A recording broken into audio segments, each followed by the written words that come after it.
So today we have Derek Hanley. Derek, it's nice to have you on. If you just take a quick moment, just to introduce yourself, like where'd you start your journey and how that led to you being a medic?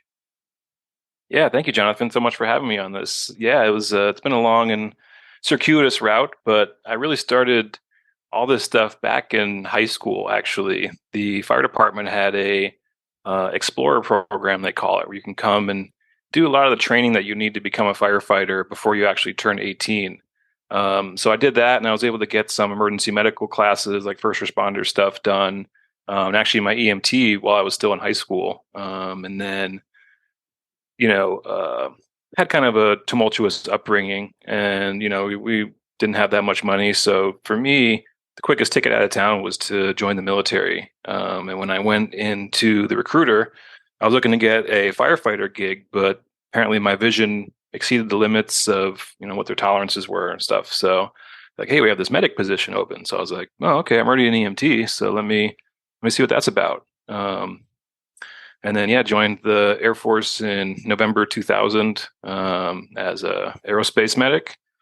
Did 4 years with them. Was stationed down in Lackland Air Force Base at the Wilford Hall Medical Center. It was the Air Force Level 1 Trauma Center at the time, and I worked on the trauma unit there and also in the emergency department. And we're actually emergency department based ambulance service. So we'd respond to 911 calls in the base and the surrounding area and bring them back to the emergency department. And, as a medic, it was really one of the golden opportunity because, you're able to continue to work through the pit. A lot of times as a paramedic, you work them on the street, you drop them off at the ER, you're back out, wheels turning.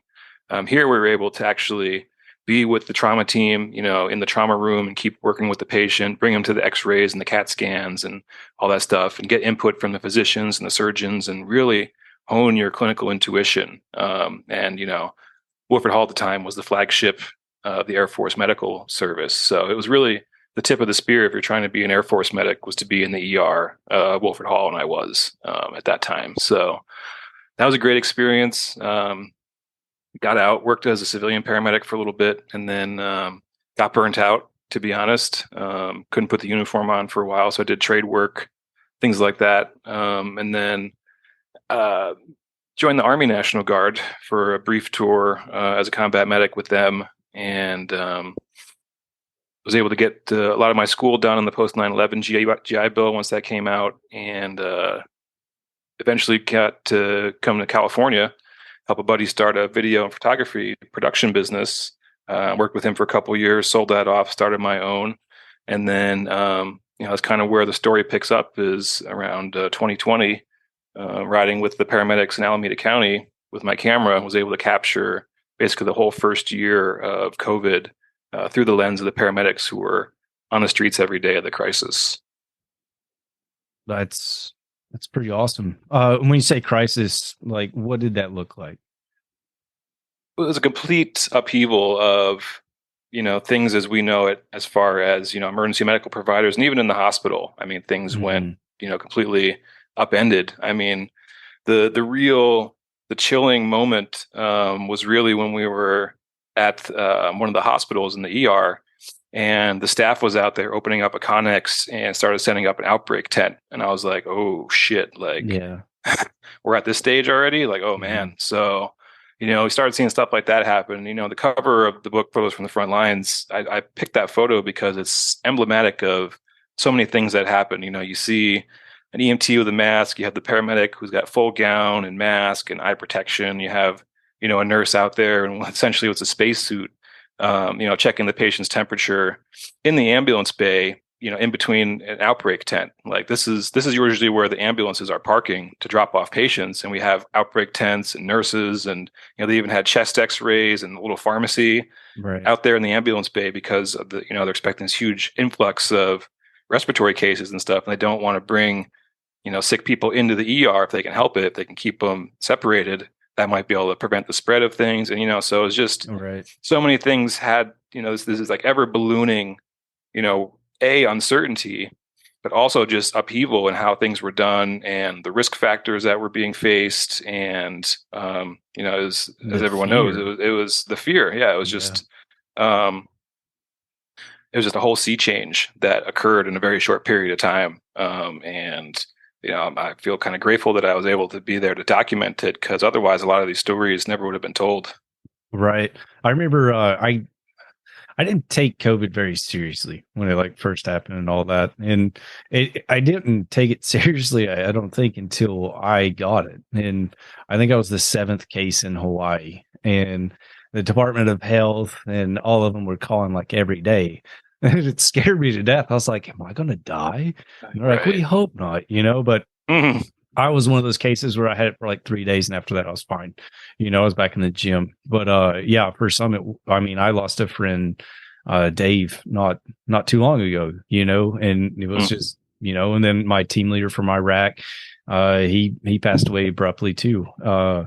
But I feel like the start of your journey was really interesting, and there's layers to it. And I was really curious about a few things. It seems like firefighter, medic, paramedic, you're going down a path of helping others. But I don't want to speak for you. What about those career paths did you find appealing? Like, what about it was rewarding for you?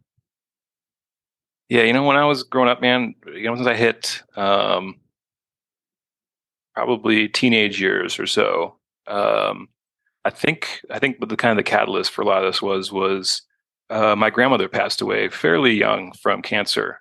Um, and back in those days, it was like, my grandparents had like a finished basement. It's like, kids, go down in the basement, play down there. And so like, don't come up here. Like when she was dying, so we didn't know what was going on and stuff. And all of a sudden everyone's like sad and depressed. And I'm like, what the hell's going on? Like, oh, grandma died. So Yeah.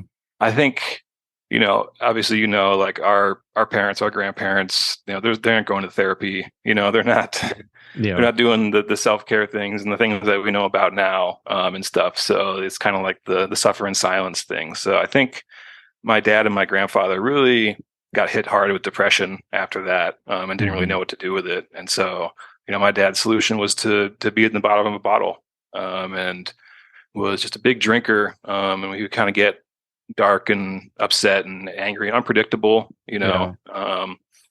and so my mom divorced him as a result. And so um, like I said, things were a little hairy when I was growing up. I can get into deeper detail, but I think you can infer how things are in a household Right. like that. So Yep. um, I think part of it was almost like making up for the sins of the father. Like my dad was a mess, and so I was like, well, maybe if I can do something that'll help people, it can kind of balance out the world a little bit, and it just seems like a good thing to put your efforts towards. And I think part of it too was that kind of team aspect of being with the fire department, because it's like, they're all one team, they're all working together, everyone has the same uniform. It's kind of some positive male role models and stuff. Not exactly, but Right. I was able to find some positive role models to look up to as far as discipline and training and stuff like that. So um, Yeah. yeah, so that was like I have a little bit of relatability to that. My dad, my biological father was not a good person. He mm, convicted felon in prison, like that type of guy.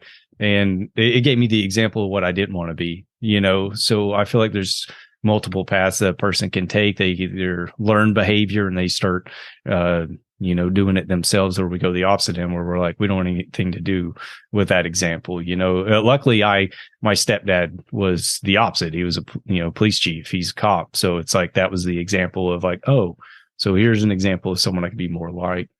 But yeah, I would be curious to ask you a little bit more, but we'll do that later about kind of the childhood learned behaviors, because mm, there's a lot of commonality and correlation between childhood trauma and how it leads to adult PTSD.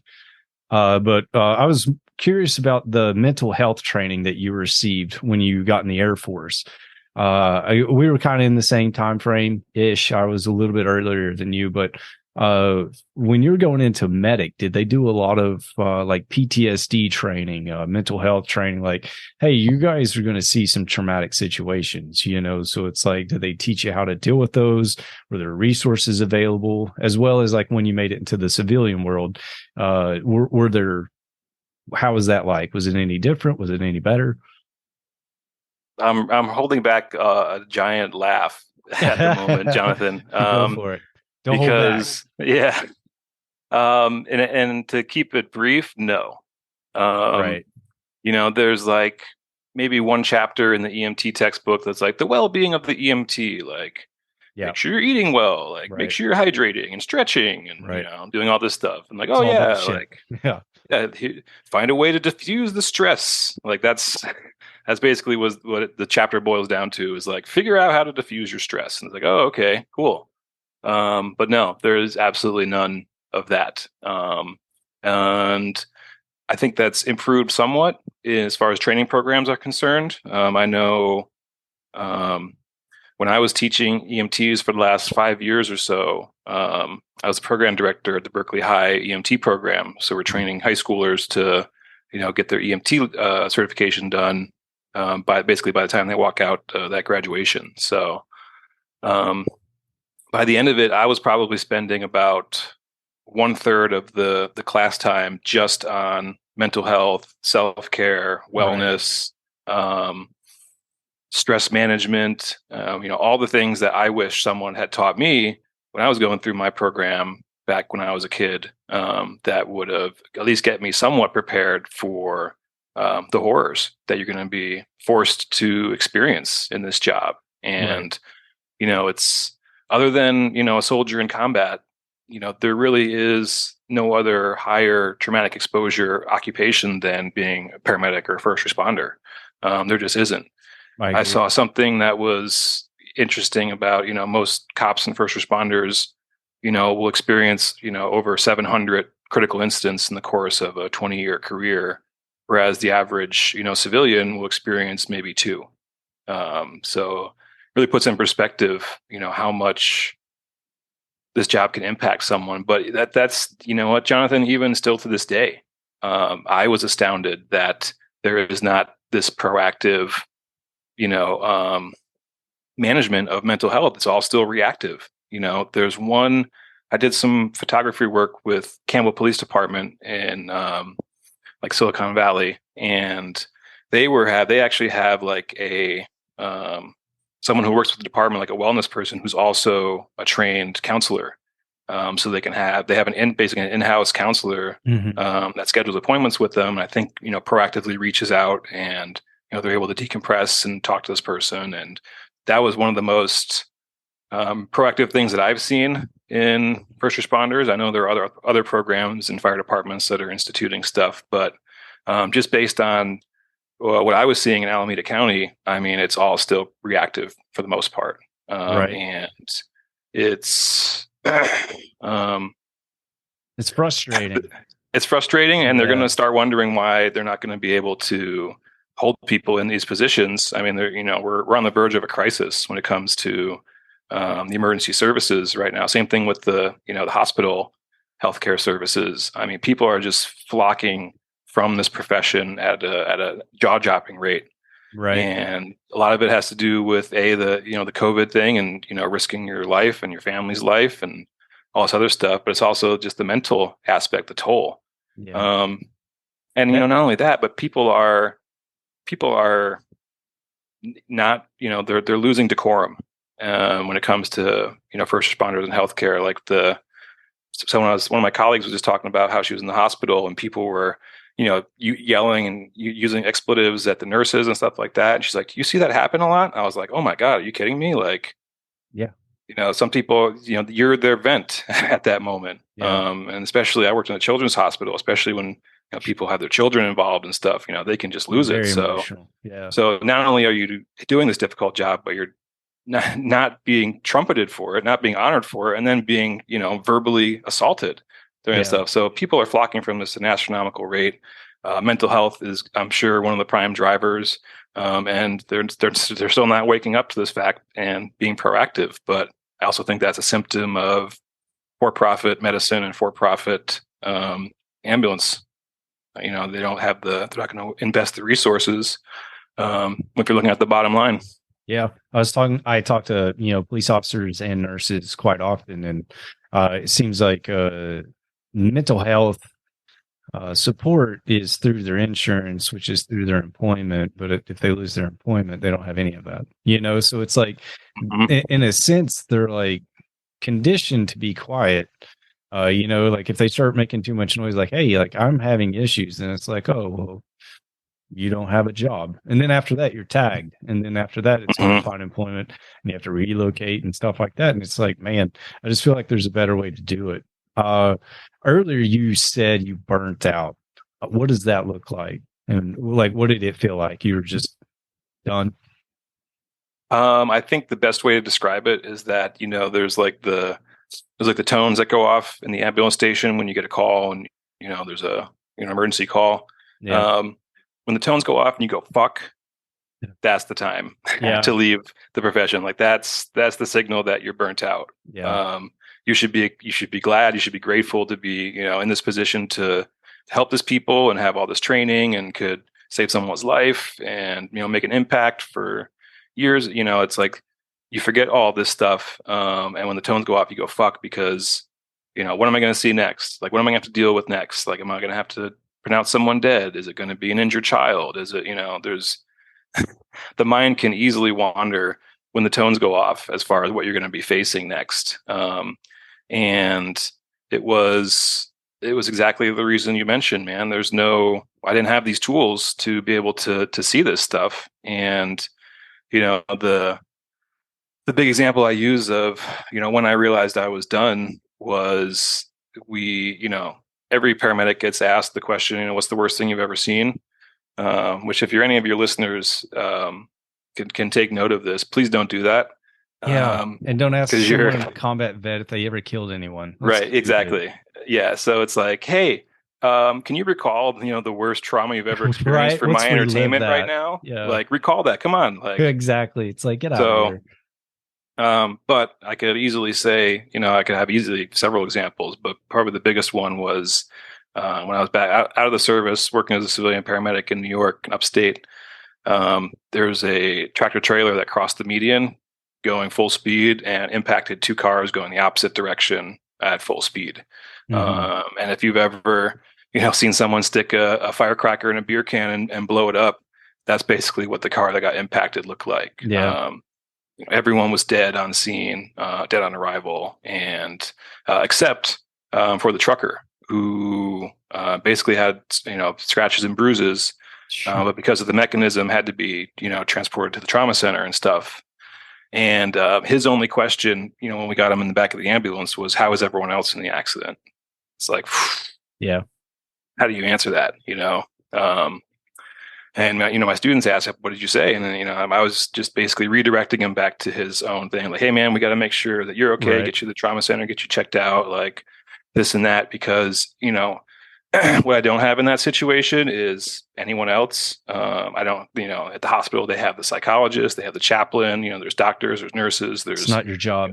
yeah, they can call the family. Like there's a lot more support structure at the hospital to be able to deliver news like that. Right. And if I tell them, "Hey, man, you just killed everyone else that you Phew. impacted," how's that going to is that going to improve the care in the back of the ambulance, or are you going to make it worse? So it's Probably like, make it worse. Yeah. right. So these are the questions that you're asking yourself in the moment, as far as what do I say and what do I do and how do I behave and stuff like that. But when I got home that night and closed the door and sat down on the couch, I didn't feel anything. Yeah. I felt nothing, absolutely nothing about what I just witnessed. And when that sunk in, I was like, Yeah. That's you protecting yourself. I mean, I know exactly the feeling you're talking about. I've been there and I hate that feeling. I lived in that space for years. And once I started pursuing mental health, which we'll get into here in a bit, and reconnected to those emotions, I would fight like a dog to never lose those again, because I spent so much time in that numbness. Everything was just like blah. Nothing was happy. Nothing was sad. It was just, it was meaningless. All of it really was. We'll jump into a little bit lighter topic. You got burnt out and you jumped yeah. into photography. What about photography did you find appealing? My mom was always amateur photographer.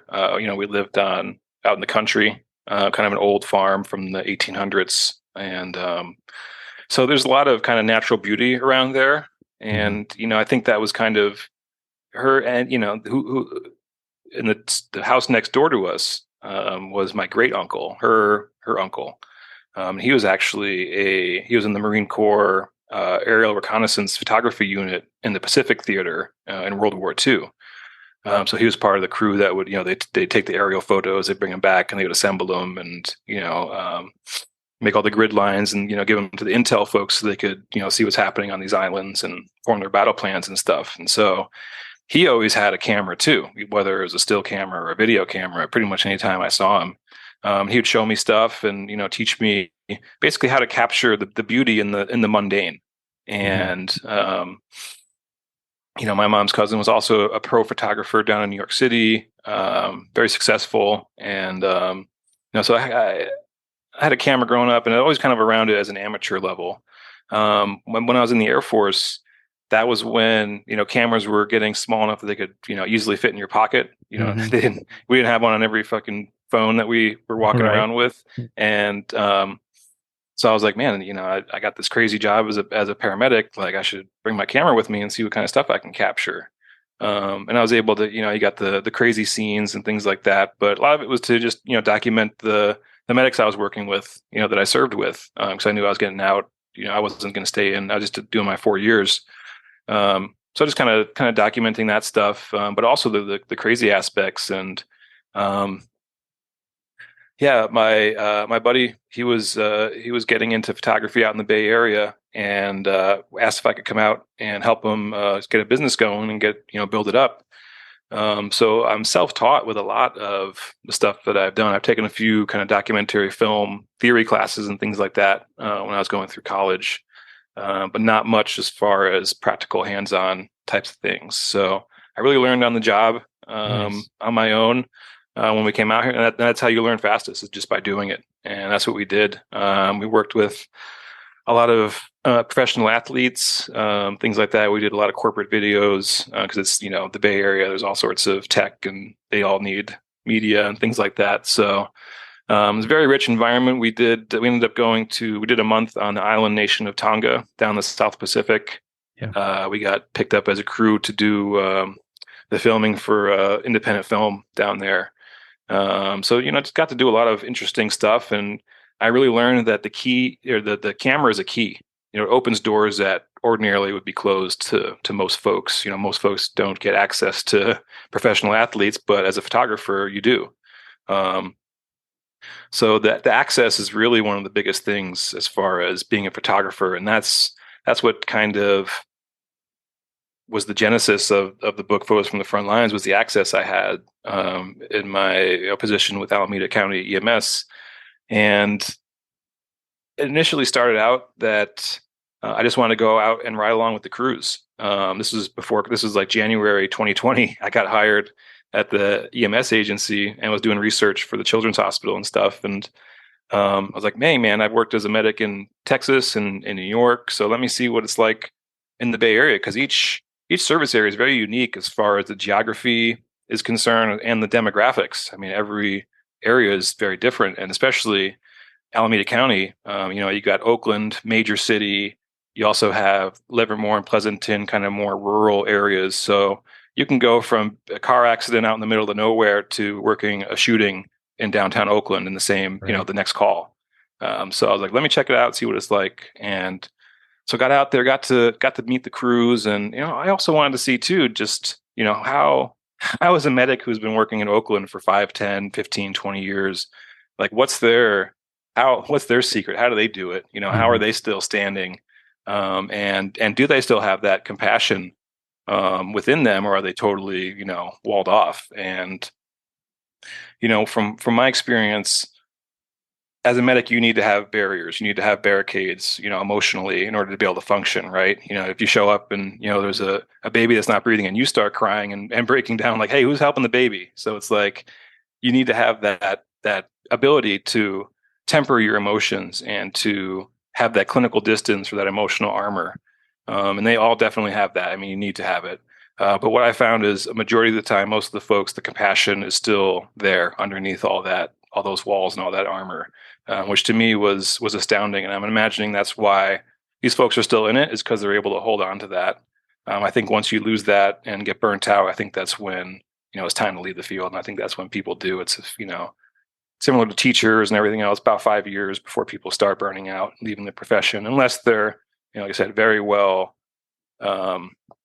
trained, very well adjusted folks. And, I think one of the other things that I've noticed too was that it's the folks that laugh. When you're faced with something horrible and traumatic, your two paths are laugh or cry. And a lot of times the option is cry. You can't help it.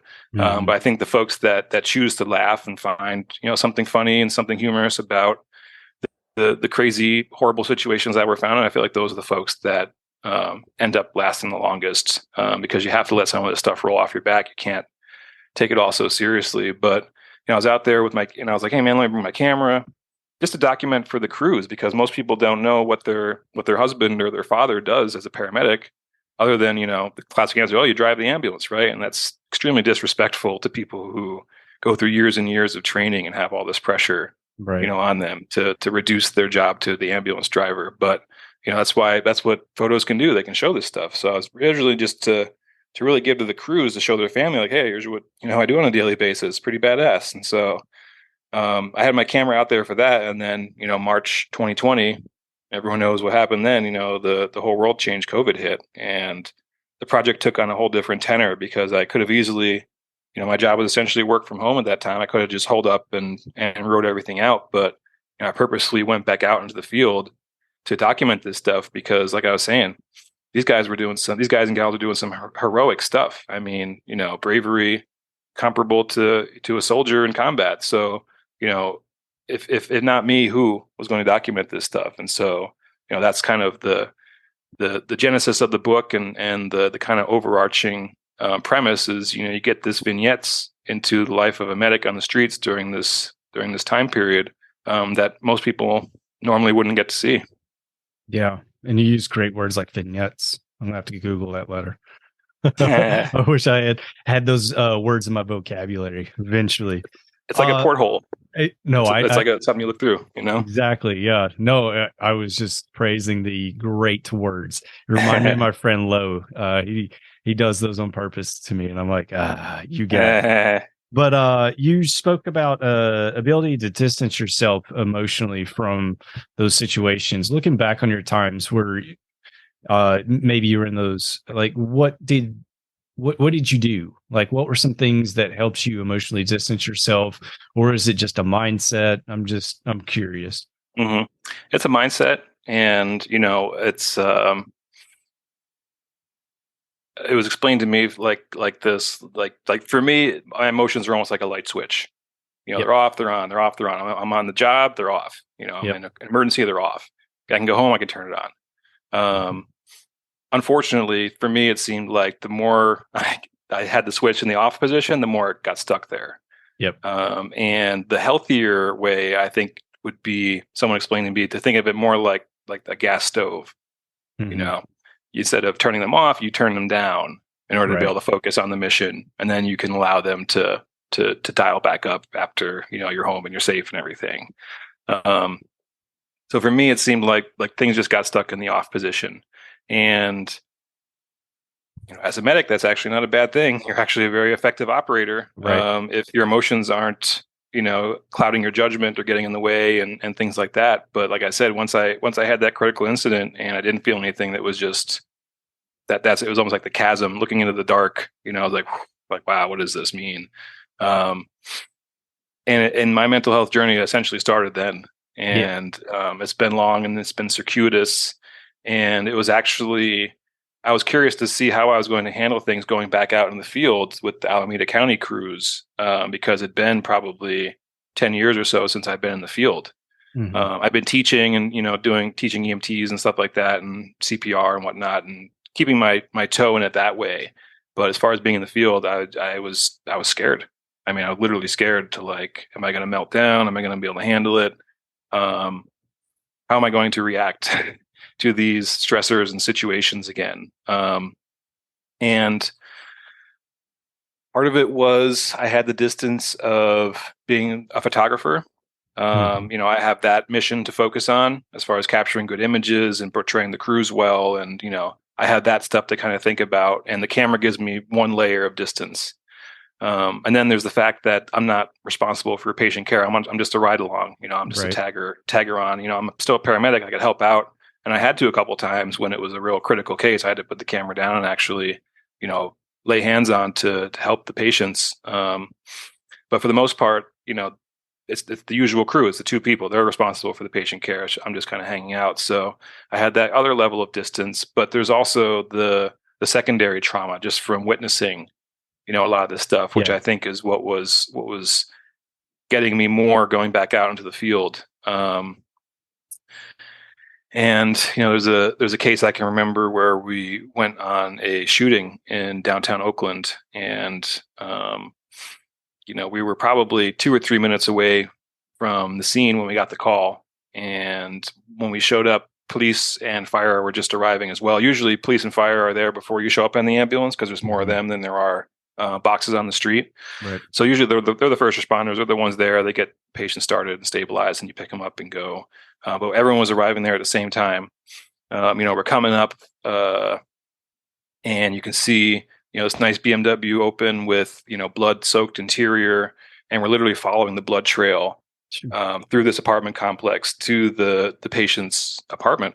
And it wasn't like, oh, there's a drop, and no, there's another drop. It was like spurt, Yeah. spurt, spurt. So we're like, and, as medics, we're calculating in our mind, how much Or blood loss is to occurring Yep. that we're seeing, and we're like, this is not looking good, man. Mhm. So by the time we get there to the apartment, there's a crowd around. Fire department's doing CPR, and you can kind of tell when you roll up if things aren't looking good, and Mhm. things weren't looking good.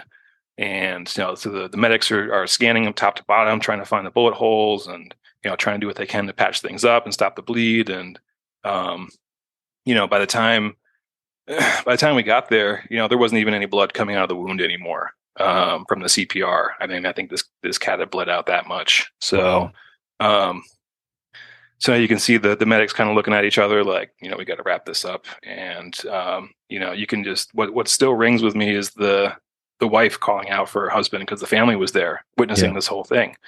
And you got the wife calling out, this guy's name, and wake up. And it's like, Yep. so that one was tough for me, man. And still gets me to this day. Yeah. I I have do the remember. yeah. Go I ahead. Sorry. remember that evening, or maybe the evening after. Um, it all just hitting me, and I was just like raining tears down Mhm. in the shower, just like with just such empathy for this woman. I couldn't imagine. I couldn't imagine my wife seeing me like that. So it was Right. just like Sometimes you super can't laugh. heavy. Yeah. Sometimes Sometimes you you have can't to let it laugh. out. Yep. Yeah. Sometimes it hurts a little bit too much. But I will say that was encouraging for me, that I was able to identify how I was feeling, allow myself to experience it, not getting overwhelmed. So And I'd, processing I'd, it I'd, in a gr- I'd different grown a way. long way. Yeah, I got a lot of tools, and I've grown a lot since I was out in the field. And even having done this stuff for 20 years, all the therapy and everything I've done, this stuff still gets to you. This stuff Yeah. still gets to you. And doesn't matter how hard you are, how long you've been doing it, there's still a person behind all that armor that's seeing and experiencing this stuff. So um, that was my revelation, was that, I don't think I can do this stuff. I couldn't do this stuff anymore. I could be there as a witness and a Mhm. documentarian, but to have that pressure and to keep taking on more, I really can't. I have enough. My analogy I use with my students is like a cabinet with jars of water, or jugs of water on it. Mhm. That's compartmentalization for me. Is like, okay, here's this critical incident. Let me stuff it in this bottle, and I'm going to put it on the shelf behind me, and Yep. it's going to stay there until who knows. Till I have to So deal with it. exactly. So, that's why I tell my students, like, every once in a while, man, you got to open up that bottle and dump some of that weight out. And that's talking about it. That's, therapy, or with your partner, or, something you have to, otherwise it's going to sit on the shelf and it's going to be hanging on your back until you decide to deal with it. And then when you do, you're probably going to kick up some muck from the bottom that's settled. And, so that's one of the analogies I use for compartmentalization is, jugs of water on a shelf that you're carrying around. And so I've emptied many of the jugs, but there's still some that are back there that collecting dust and cobwebs that I'm going to have to unpack at some point. Yeah, you just keep looking around and pretending they're not there. They're not going anywhere. It's an interesting thing. I've never talked to anyone about this. I went through a similar situation. I had my mental health stuff, started working on it probably 8-9 years ago. And then I had an opportunity to go to Ukraine, which put me back into a war zone. And I was terrified, I was like, how am I going to react? And I've had a lot of time to think about it. I've been, not a lot of time, had a lot of time while I was there to think about it, as well as, I've been back for about a weekish now. And to me, it's an interesting thought, because I feel like if I haven't been working on my mental health, I don't think that anything about Ukraine would have impacted me whatsoever, because I was so disconnected from all my emotions. I didn't feel anything. But now that I can feel again, and like I am more aware of how I feel, where I'm at, what's going on internally, externally, that maybe that's why it triggered me probably the first week. And then after that, it was like swimming in water again, or riding a bicycle again. It's like, okay, we can do this. But that initial shock was like, okay, we're back into a spicy area, and I was just wondering, this isn't going to go in chronological order, but we'll circle back to what I want to talk about later. But I was curious, with all the tools and all the work that you put in, like, did you find it beneficial to process those things healthier, faster? Were you able to see it better?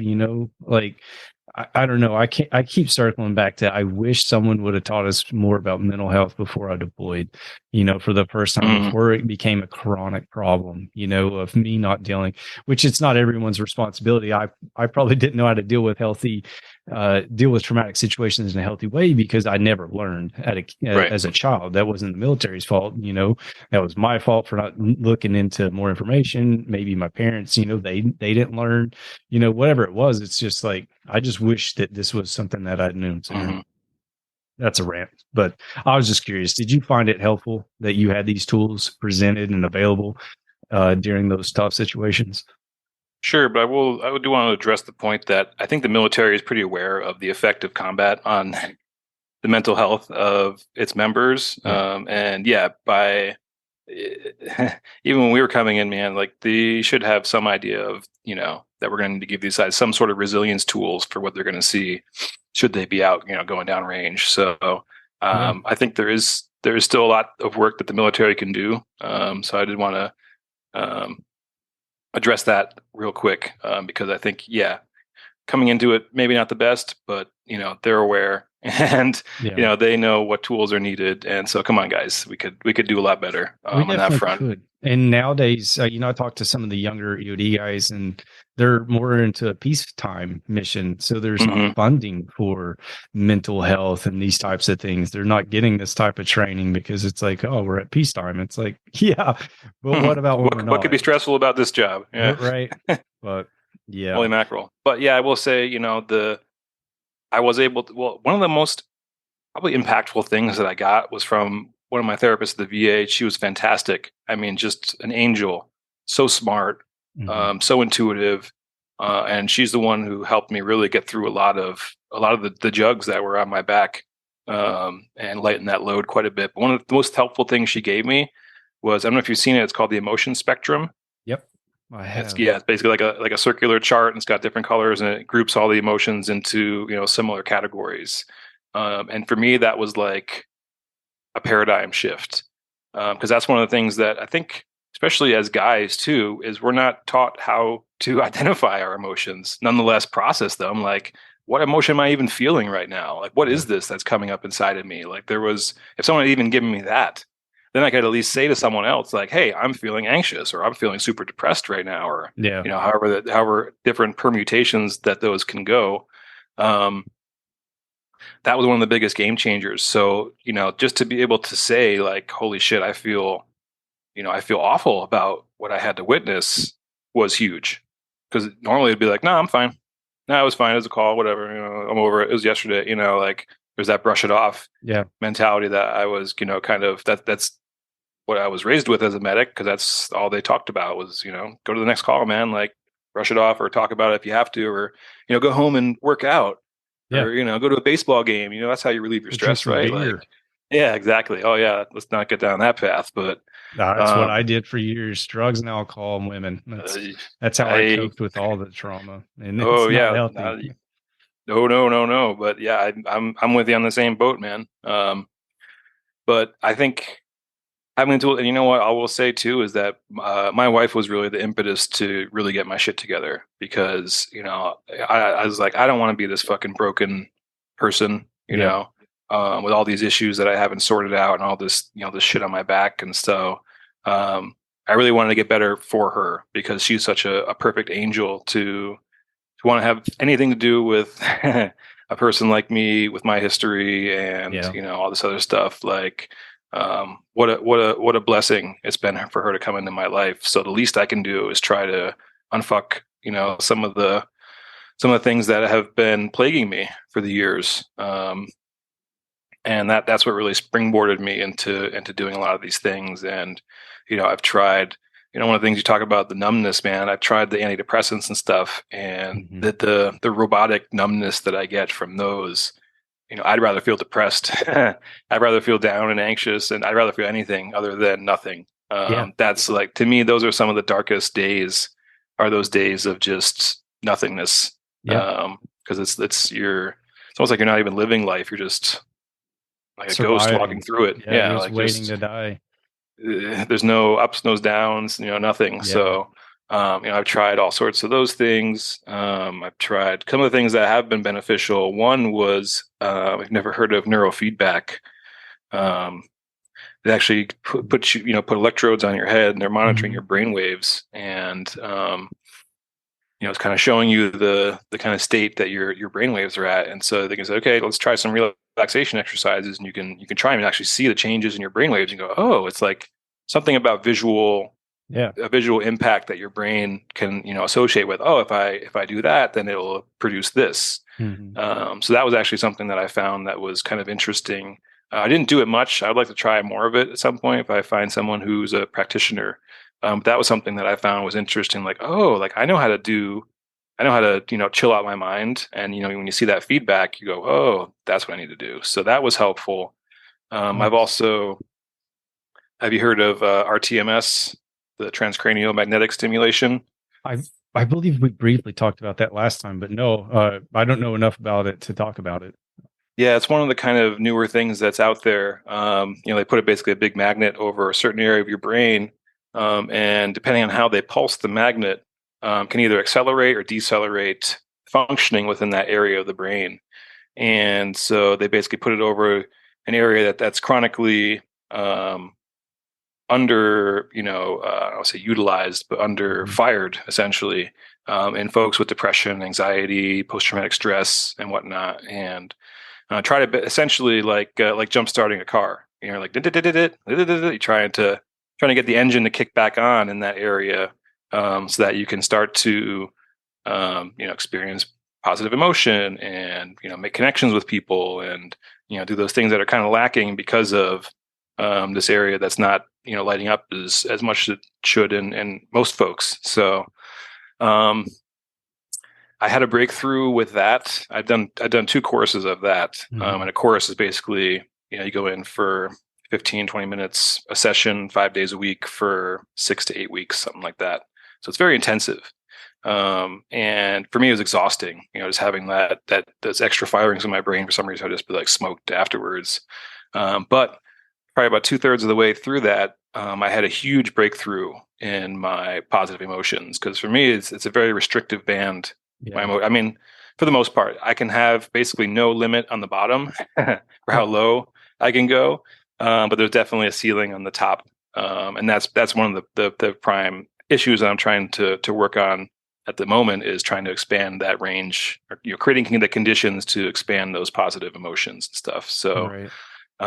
but when I was on this There was one day I remember just riding my bike because we live near the bay in San Francisco, in Alameda, and I'd ride my bike down the beach pretty much every day, and just one day it was just like the birds flying and the warm air hitting me in the face and the smell of the salt, and I just started crying because I was like, oh my God, like I You didn't feel think all I could positive. experience. I didn't think Yeah. I was ever going to be able to experience this ever again in my entire life. And I had maybe 2 days of that, and it faded back away. Um, Went back to baseline, which was a huge bummer.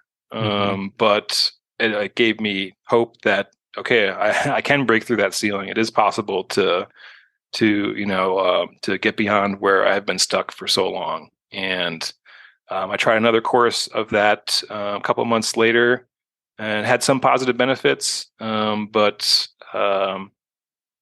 ended up kind of having a regression, actually having a big kind of return Yeah. of depressive symptoms, and had to stop, and I haven't tried it since. But that's another thing that's out there that a lot of people don't know about, that could be a possible potential modality for people to look at, as far as treatment for stuff like this. I will say, Jonathan, too, the other thing that was really a breakthrough for me was Oakland decriminalized psilocybin. So I was able to try psilocybin mushrooms, I was gonna say and that's what gave me that feeling. and that was another huge breakthrough. I had the classic kind of mystical experience that Yeah. they talk about in all the the literature and stuff, and um, that shed so many layers of stuff that I was hanging on to, and it gave me just a whole kind of a fresh start, new outlook on a lot of things, and that was kind of a huge game changer for me as far as my wellness. I was reconnecting with people, and my a similar thing, man. My dad's been in prison since I was 18. Hmm. Yeah, I got the call when I was in medic training, after basic training. He accidentally shot one of his friends, who's my mom's cousin, and he got manslaughter too, and Mm. he's been in prison in upstate since 2001, so over 20 years, and you know that I mean that's a whole nother topic we could spend plenty of time talking about, um, but yeah, so there's that. I don't even know how did I get to that? How did I get to that point?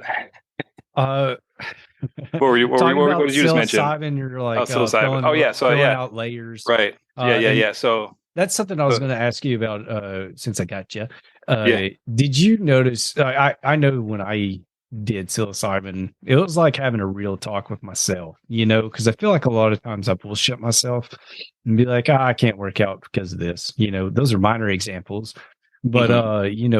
the one that I had on psilocybin was it's like you're not living up to your potential. Like you're living a very comfortable and it's okay life, but you're not doing what you could be doing. And that's why you're not happy. And I was like, well, damn. Okay. So that's what propelled me to move forward with some things that made me uncomfortable, like this podcast. So I was wondering, did you get anything that was heavy like that, but real? I think a lot of that stuff. I think they show you what you need to see. I think that's the. I think I that's agree. kind of what it boils down to. And I've done a lot of reading after my voyage, as far as Timothy Leary and Dennis McKenna and a lot Yeah. of the kind of pioneers of psychedelic research and stuff, and learned a lot about it. And that's kind of what I felt, is it showed me what I needed to see. And um, one of the things that was actually interesting that came about, that it wasn't even a conscious thing, it came about after the fact, Mhm. was there was maybe half a block down from where we lived, you could hear someone playing electric guitar on Thursday nights. And maybe there'd be two or a couple or one, but you hear someone playing, oh, that's nice. It was like a COVID thing, like, hey, come out and we'll play some live music, or I'll do a little performance, and people would be out there with their chairs and a beer, and hanging out, like, oh, that's nice. Yeah. But after my voyage, literally, that it was probably a couple days after that, I heard the music playing, and I was like, I want to go over there. Like, I've been meaning to go over and even just check it out, but I was like, I'll bring my tambourine, because I play guitar and bass and percussion and stuff, and love playing tambourine. So I was like, I'm gonna bring it over. I'll bring a beer and stuff. So I went over, and was just playing playing along with them out in the street, and they waved me up. Hey, come on up, come on up. So like, okay, cool. So I went up and met the guys, and was up and was playing along with them the rest of the day, and we ended up, they had a little kind of band that they were getting started, and we ended up performing, a number of times around the Bay Area as a result. And it was one of those things, That's cool. mushrooms teach interconnectedness was one of the things that came through for me when I was on my voyage. And it made me connect with these folks. I connected again with my dad. I would write him a letter maybe once a year. For me to deal with it, the way I dealt with it initially was he was dead to me, essentially. Like I didn't have a dad anymore. He was just gone. I'm not going to see him. I don't need to talk to him. Like bye. Yeah. I'd write him a letter once in a while, or if I was home, I would go and visit him and stuff. But contact was very infrequent. But then I was like, he's not going to be around much longer. Like, what do you want to have a relationship or not? That was basically what my mind was telling me, like, yes or no. And the answer was yes. And it's like, well, it's available. You can get on the call list, and you can. So, I got the phone account, and we've been talking every week. Every Saturday we have a standing call every week since, and that's been probably 2 years ago. So that's amazing. So yeah, man, a lot of just so many positive things. With my mood and stuff too, and trying new things, and just kind of broke me out of a lot of the ruts that I'd been in. That's one of the things I read too. It's like they call it shaking up the snow globe. Mm-hmm. So you have all these patterns that your brain's used to firing in, and with this, it allows some of that stuff to loosen up and then maybe reset in healthier ways. Now that we have these tools and we have these resources and these things now, to hopefully get them firing in a little bit better patterns. Right. No, that's what I think is huge. And I was going to ask you about that too. You mentioned getting numb. And that was kind of like, when you're identifying that there was issues that were bigger.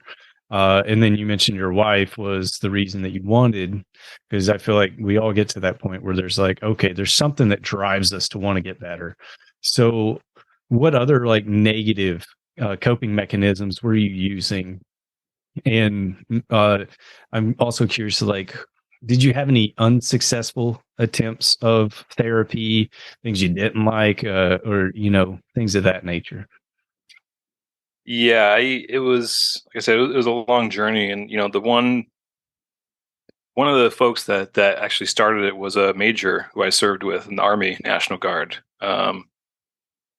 We were at a drill weekend, and I was feeling super down. I think maybe we got like a warning order that we may get deployment orders or something like that. And I was already a mess anyway. And so I was just super down that weekend. And he was like, "Hey, what's going on, man?" I was like, "I don't know. I'm just not feeling it." And he's like, "Feeling down?" I was like, "Yeah, yeah." He's like, started talking a little bit, and he's like, "Hey, man, I'm gonna meet you at the VA on this day, and we're gonna get you to talk to somebody." And he literally met me at the clinic and was like, "Hey, this soldier needs to talk to somebody," and got me started. I had a good initial run, although I didn't.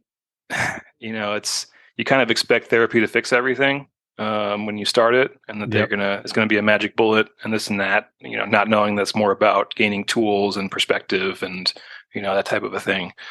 So I think it was helpful initially, but then my provider left, and I got someone else, and he just reminded me of my stepfather, because I didn't really have a good relationship with him as you did.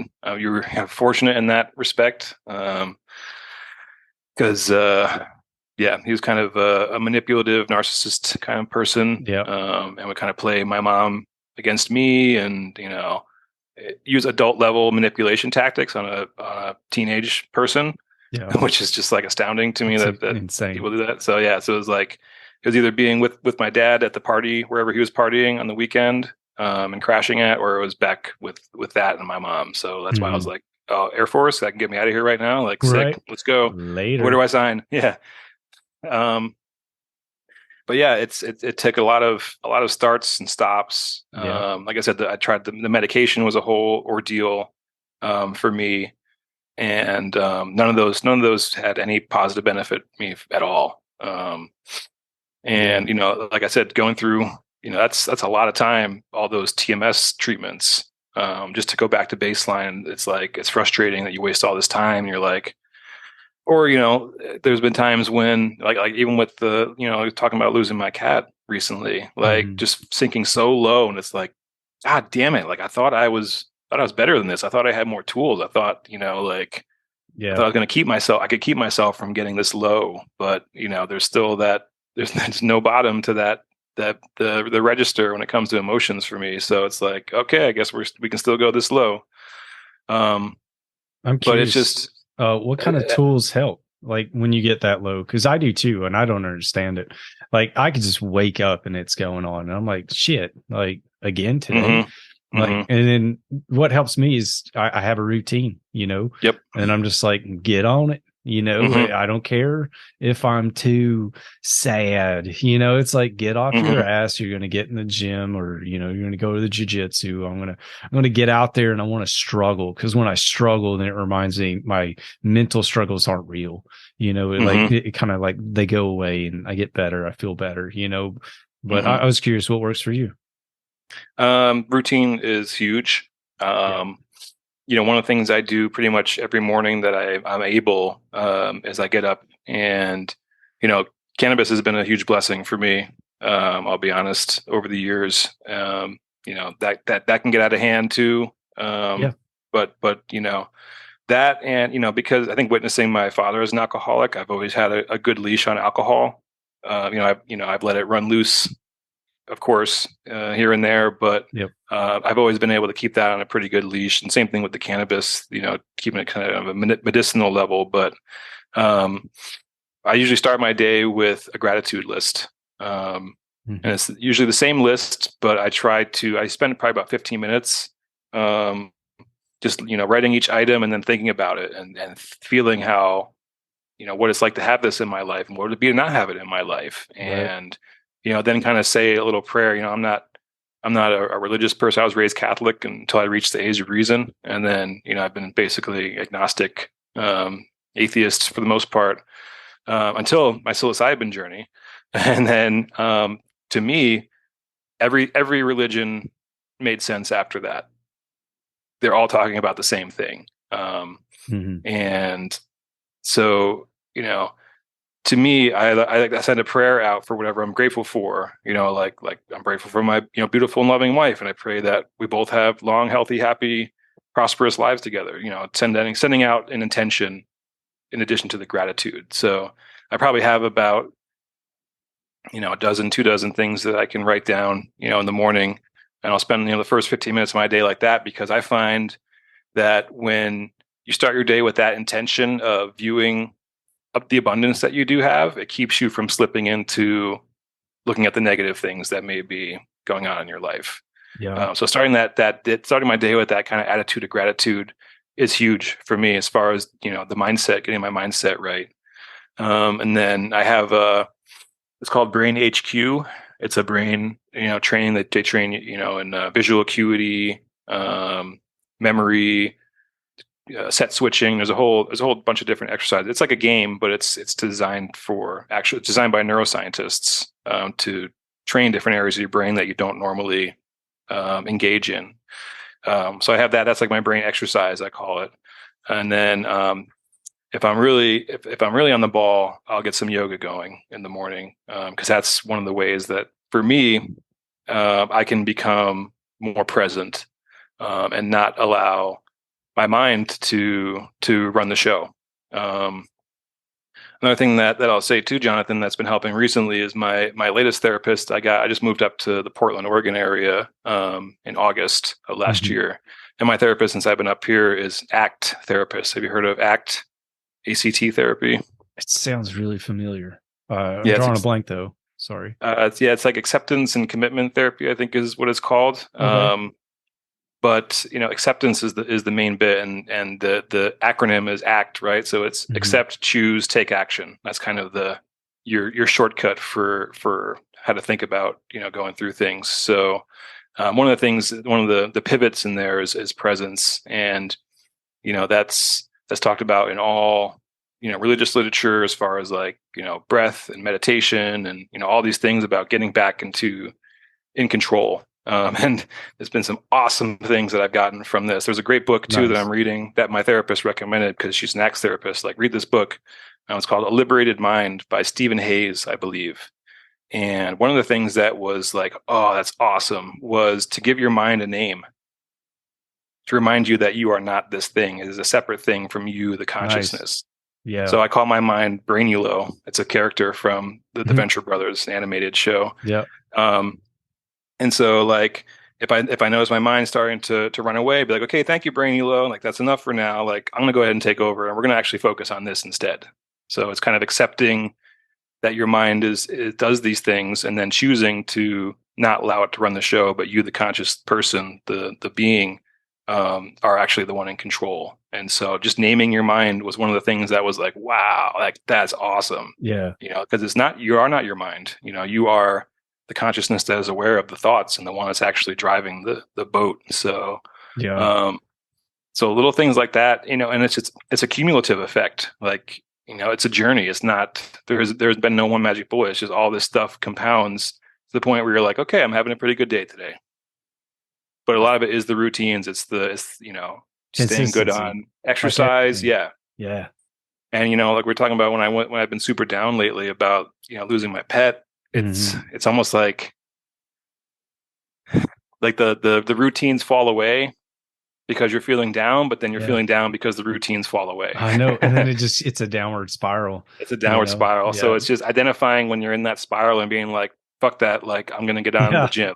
I'm going to get on my gym and I'm going to start pumping. I don't give a fuck if I want to or not. Yeah. And that's the other thing too, that's been great too, is just behavioral activation. Like, just start. That's just what put I do. Just put this gym shorts on, walk into the room, set up the equipment, and then decide whether you want to do there, and then choose. Okay, do you want to choose to go back, sit on the couch, or do you want to choose to actually work your body out? And then, 99% of the time, you're going to continue with what you're doing by just starting, just by activating that behavior. So that's been a big help for me lately too. But really, just the acceptance piece is just so huge about a lot of this stuff. Because it's like your mind says, I don't want to be depressed anymore. Figure out a way to stop being depressed. Like, your brain goes down this problem solving pathway because that's what it's designed for. It's a problem solving machine. Yeah. And so you give it this problem of, I'm not feeling well, I'm feeling like crap. Oh, well, let me figure out, like, let's fight against this, resist it, like, numb it out, like, do something else, like, distract yourself. Like, all these things come up, but it's like, no, just accept it. It'll start to fade, and then choose how you want your day to unfold. Because, okay, I'm feeling down, but do I want to sit on the couch, or do I want to actually get shit done? Do I want to be a good husband? Do I want to be, you have the choice. And it's once you accept how you're feeling that you can then choose to decide, how I want to act from this point. So not easy. It's not easy. It's been a lot of work to get to this point, but, fortunately I'm at the point where I'm able to engage these tools and, not only that, man, but just to talk about this stuff with you and the other people that have been interviewing about the book and stuff like that. Just having real conversations. Like, I can't stand chit chat, so I would rather talk about mental health, darkness, or, how shitty I used to be or anything like that. I'd rather do that than be like, I don't know, like, how's the weather? Did you see this TV show? I'm like, no, I haven't, because I don't care. Yeah. Unless it's a really good one, like The Boys or something like that. And then I'm like, yes, I did. I watched it. Well, that's, especially being a paramedic, like, I just have so little tolerance for stupid bullshit. Yeah. Like, life is so short. Like, you never know what's going to end. Like, like, stupid bullshit. Like, what are you worried about? Like, what are you talking about right now? Like, I don't like that. That's exactly how I feel. Although I have learned that small talk is a bridge to deeper conversations. So I have been actively working on my small talk skills. Nice. You got any pointers? Yes, actually. Just do some research on small talk and questions, and just learn about it, because that's something that also not really taught about.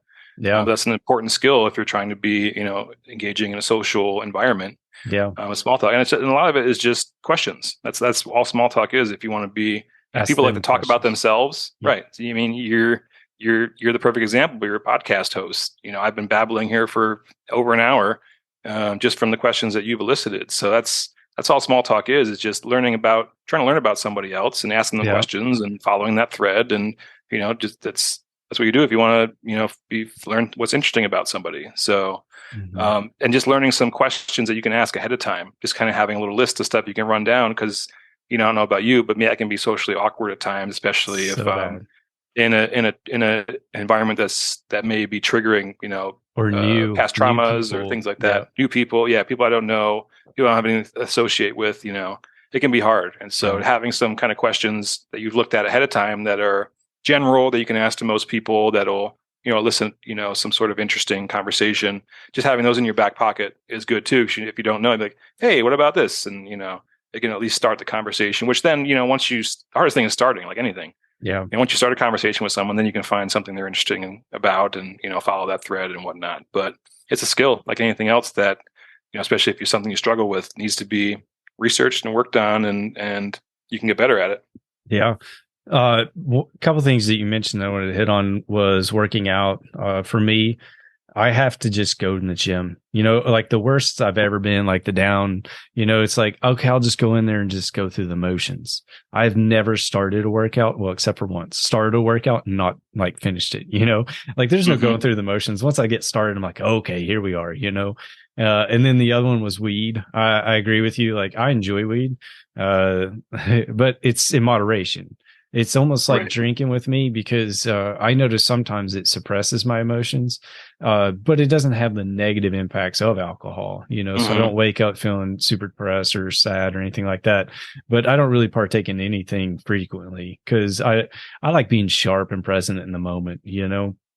And then the gratitude guide, that was something that really helped me in the very beginning stages of my journey. And I remember I spent an hour and I was on one. I had one thing I was grateful for, and it was like not dead, And it was like it took me a couple of weeks, months to where it was a very lengthy list. And it wasn't like I didn't do shortcuts like, lamp. I love lamp. It was just, like deep, detailed, like why I'm grateful for it. What impact does it have in my life? And like you said, like what would my life be like if I didn't have that, And I thought that was important. So you got a healthy routine. There's like layers to a healthy lifestyle. And it sounds like you have another part too, which is a good social structure, a good support group. And you mentioned your wife, Olivia. Is there anything else that you have that's in like a support group? And you said therapist. So how often do you go to therapy? Like what kind of support structure do you have? I've been doing therapy now about once a month, Okay. more frequently since my cat Scooter passed. Right. So I've been feeling obviously more down and whatnot, but about once a month now. Unless I'm in some sort of crisis or something, I can schedule more. But for the most part, that seems to be all I need. It's more of just like a check-in, just to kind of see how things are going. And Yep. she gives me some things to think about, some tools to work on, and see how those are going, if they're helping or whatnot. And a lot of the stuff that comes out of ACT is values based. Mhm. Like what do you value, and what action do you want to take that supports these values. So I have the therapist, I have my wife, and but like I said, we just moved up here not too long ago. We moved Right. away from everyone that we knew, so that's why it's been kind of a little bit harder for me, because none of the people that I knew from California are here. Right. There's a Starting couple of over. friends up here, yeah, because my wife went to school up here in the Portland area, and so she has some friends up here that she knows and we hang out with and stuff, which is cool. But yeah, I'm pretty much on my own, man. I talk to some friends here and there. Talk to my dad, but that's about Nice. it. So that's something I've been actively wanting to engage in, is getting out and developing a more of a social network here. Um, it was we also got COVID, 3 weeks before Right. we moved. So we've been recovering from that for the last few months, and then the thing with my cat hit. So I just haven't been in the mood to really be trying to go Social. out and be social, right? Yeah. But like I said, now the clouds are starting to part somewhat from that, and we're trying to get out there and do some more stuff. So not much. It's been Portland's hard. Portland's beautiful. Go out and get some hikes in. The weather's perfect this time of year. Well, it's been pretty rainy and cold for probably the last 6 months Oh, that's straight. I right. mean, it's been people who live here have been like, it's not usually this bad, dude. Yeah. Like, This is like weird it's year. really been getting hammered. Yeah. So it's Yeah. like, I just been itching. Like we bought a canoe like right before the rains came. And I was like, oh, like we're going to get outside, do these hikes and Mhm. canoe. And there's so much water here. Like there's Nice. actually water here. It's not California where everything's dry and burning. Like this is Yep. awesome. But, haven't been able to really get out and do that stuff, which has been, kind of a bummer. But it looks like the weather might be finally turning next week. And like literally last weekend, like it was sunny for like 24 hours, and I was like, "Let's go camping." So we like loaded up everything and just did a quick overnight, a little ways away. But it was just like finally get out and start to do things. So outdoor stuff is going to be huge coming up. Yeah, Anything getting out in nature, I find, is extremely helpful mental health wise. I agree. Hiking, biking, canoeing, swimming, anything just getting out of the four walls Yeah. is help. Even just a walk around the block, man, just to get some fresh air, is pretty much always help. Any sort of body movement is helpful. Yoga has been huge. Yeah. I got exercise and stuff, and I ride a bike, and that's great. But for me, that's kind of, I think, what I was alluding to before was getting present. For me, that's one of the ways that I found that I can get present and get focused on my breath, and kind of defuse is the word they use in ACT. Defuse from my stream of thoughts and my thinking brain. So if I can do a little bit of that in the morning, that's awesome to get in my routine, or a little bit before bed. And I'm getting old too, if it's almost like if you need like stretching is no longer an option anymore. Yeah. Mobility is important. It's now mandatory. Yeah, exactly. It's now a mandatory part of the routine. And it also has the benefit of, the breath component and being centered and things like that. So, yoga has been huge for me. But yeah, I'm very much looking forward to getting outside, because that's part of my mental health, healthy me menu. And that's been kind of lacking too. So still trying to build some support. And like I said, socially awkward, so not always great. But one of the things I'm looking at trying to do is go into this, like some comedy, stand up comedy open mics. It's one of my faves. Yeah. Are you I performing love or just listening? I like just watching comedy, Yeah. but I tried to perform once at an open mic in San Francisco, and I bombed, of course. Yeah. And haven't been back since. But I now actually have a bit that I've been working on for a little while, and so I want to go just to watch and see how it is. And I just love being around funny people. So it's like, when I'm thinking like, who do I want to hang out with or associate with? Like, let's go around some funny motherfuckers, because then you can laugh all the time. And so it's my brother. My brother is the funniest guy I've ever met. He's like Chris Farley.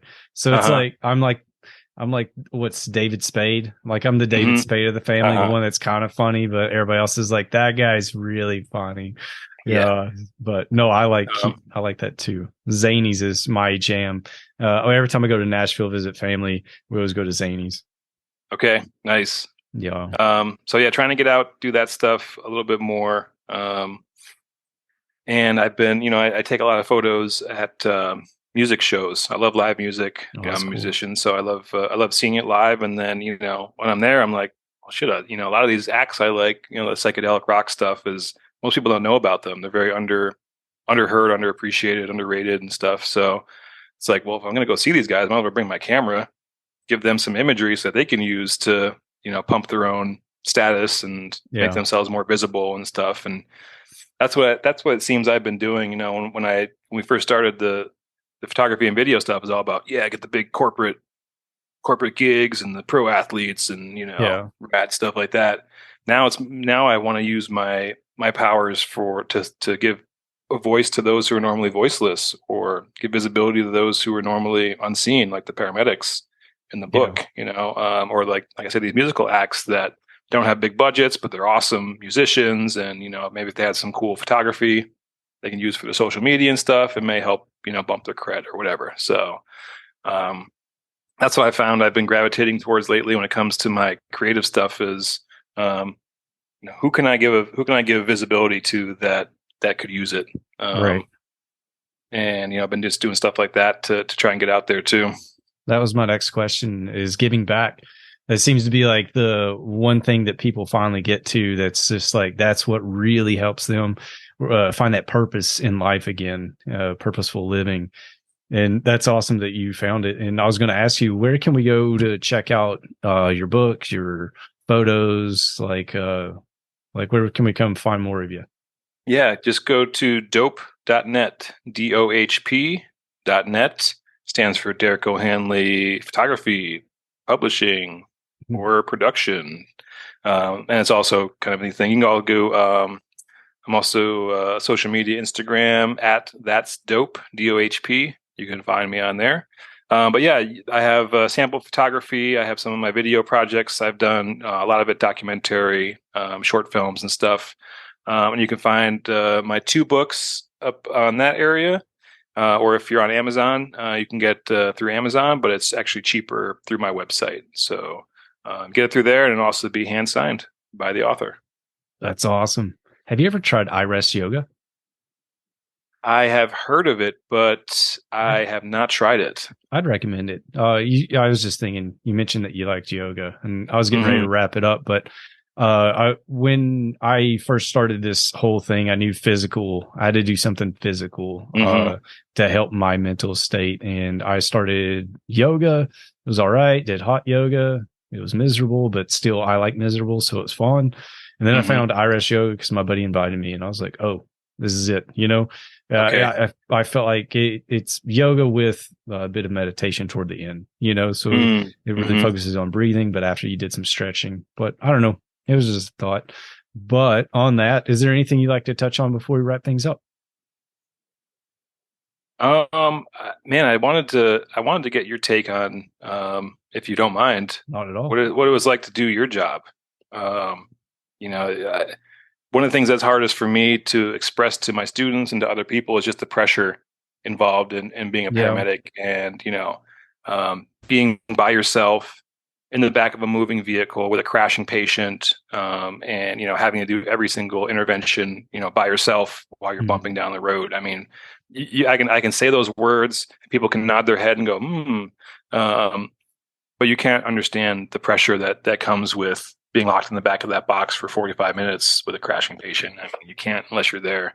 Right. And even when you are there, even when I was witnessing it as the photographer, I'm still not feeling it because it's not my responsibility, this patient's life. I'm just there to shoot photos. So I have never really spoken to another EOD person, more in depth about their job, but could you give me a little bit of a taste of some of the stuff you've had to deal with, or what it's like to diffuse a gig? Yeah, I would think it's easier, honestly, and it may sound crazy to say, but if I mess up, I die, and it's like, okay, it's like, we know that's what I signed up for, I guess. Yeah. Yeah. So it's like, and there wasn't ever a burnout moment for me. I still freaking love VOD and what we did. And you see that a lot of times, like in my experience with Ukraine, there's people that they still want to get as close to that as they can. And some will even create an uncomfortable environment to get that adrenaline dump, when it's like, that's not what we do anymore. But back in the day, it was so much fun, but it was only fun until Afghanistan. Like we had several calls. One of my most interesting ones was I was with Sergeant Barry, got us slowly passed away about a year and a half ago. He went down on IED. And he was doing the post blast, and I was doing Overwatch. And while we were there, they have this tiny little wire. It looks like piano wire or tow wire. They dip it in oil, and they'll run it to an antenna, which is usually in a tree. But I was Overwatch watching him, and I got a glimmer, like just a flash in my peripheral. I looked down, I saw about 1.5 feet of wire. And I looked directly in the direction it was going. There's an antenna in the tree. So you can't outrun electricity. So you have two options, move with purpose. So bent down, clipped the wire. After that, traced it out right underneath me. It was a 105. Well, I don't know why it didn't go off, but that was my day, like either the battery was dead. He was out of range. The security element did a good job clearing the houses, whatever. It was just, that was cool that it didn't go off. I walked back to the truck and puked all over the side of the wall, but it was like, we made it, and that was fine. And that was about all the calls. All the calls were fun. It was a problem, solving the problem, figuring out how to do it safely. Had VBIDs, stuff like that. But I would say it all shifted in Afghanistan after the third time that we were blown up. And I didn't burn out, but I broke. That is the only day that I could remember up until then that I'd felt fear, like real deep seated fear. And then it made me concerned that I wasn't capable of doing my job effectively. Because if you're afraid, then you start making decisions based off that fear opposed to what you would just normally do. So I believe our next call, we drove into a town, and it was an IED. They're like, hey, it's up here. This is where it's at. And I was like, okay, cool. So I'm briefing my team member low, and I'm like, hey, this is what I'd like you to do. And he looked at me like, and I could see fear in his eyes. And because I was telling him what I wanted him to do, because I wasn't going down on it because I was scared. And then when I saw the fear in his eyes, that kind of shook me a bit. And I was like, sorry. I'm like, get in, I got this. And went down, took care of it. That was fine.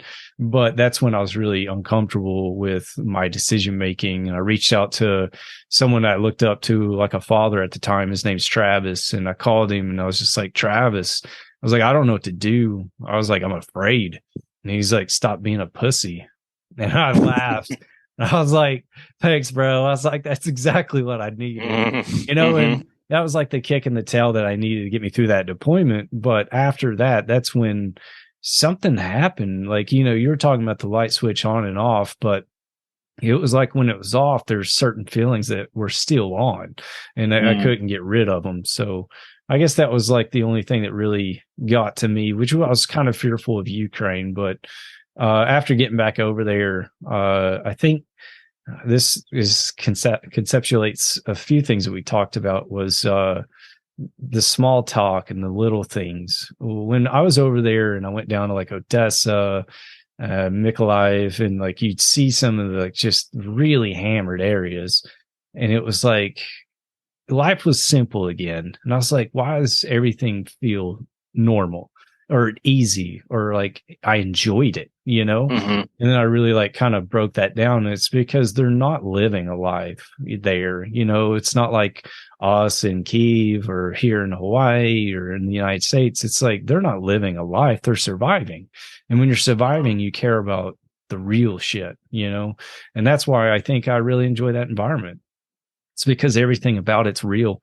There's no likes. There's no checking Instagram. I didn't give a shit about any of it. I was just like eating it all in, reaching out to people, talking to people, like, how can we help? How can we improve situations? So I don't know, full circle. Yeah. I broke in Afghanistan, went on a mental journey to heal myself, figured out how to do it. And I use those coping mechanisms to stay in the present. And yeah, I really enjoy it. No one's really asked me. Man, you say that pressure for me is where I can't even imagine walking up to a live bomb. I'd be, and you said too, I think that was when I decided to stop too, was when I questioned my decision making. Yeah. I didn't want to fuck up. Once I was like, yeah, man. Cause as a medic, you have to be on top of your shit 100% nearly, cause that 99% may not be enough. So I was talking to, I want to say her name was Dr. Norman. She deals a lot with guilt trauma. And that's something, that's the only thing I struggle with. Like I've seen death, lots of it, as I'm sure you have and others have. And like I've seen some crazy shit.